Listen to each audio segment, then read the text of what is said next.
Hi everyone. We've had a few queries in recent times about those superannuation performance tables that are published from time to time in newspapers, referred to in television programs, news reports and things. And we thought it was worthwhile addressing in one of these short video commentary pieces. Now, typically you'll see those tables appear with a range of industry funds and Q Super and whatnot up at the top, appearing as the top performers, and you'll see retail super funds such as Colonial or MLC appearing closer to the bottom as the poorer performers. Now, if you're a client here who might be familiar, of course, with those names, Colonial, MLC, this will raise questions. You'll wonder how this can be the case when it's not been your experience to see dramatically underperforming funds over a long period of time. Now, those tables require explanation. They're confusing for a couple of reasons. The first that I would point out is that they typically refer to a balanced fund, a balanced default fund. Now, what does a balanced fund even mean? If you look at different websites for different industry funds even, you'll see that some have 60% shares in a balanced fund and others have 80% or 85% shares in a balanced fund. So even at a level 1 comparison, there's an inconsistent or unreliable basis for these tables.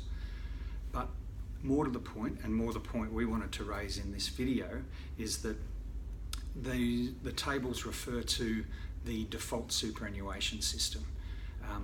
So bottom line is this does not apply to our clients. The default superannuation system is where the employer makes the superannuation guarantee payments, 9.5%, on behalf of employees into a nominated super fund. Now, if the employee doesn't nominate their own fund, then the employer, the boss, puts the money into a fund they nominate, typically an industry fund. The obvious point that I'd make there is that that is exactly the opposite to the way our clients conduct their superannuation and the rest of their financial affairs, as opposed to the default system, which is largely neglected and often not paid enough attention to. Clients who come in here are actively engaged.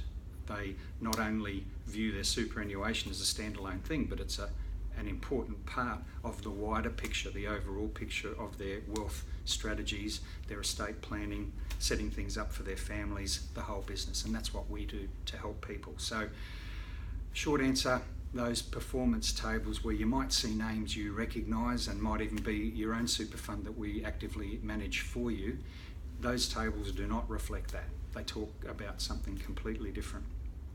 It would be good, we think, too, if those compiling reports talking about it in the newspapers and on TV understood that. Unfortunately they don't, which creates confusion, creates questions in our client's mind, and for this reason we encourage you, as always, to give us a call your advisor here at Solace Financial, ask your questions and have the discussion with them that I'm sure will help you understand things more fully.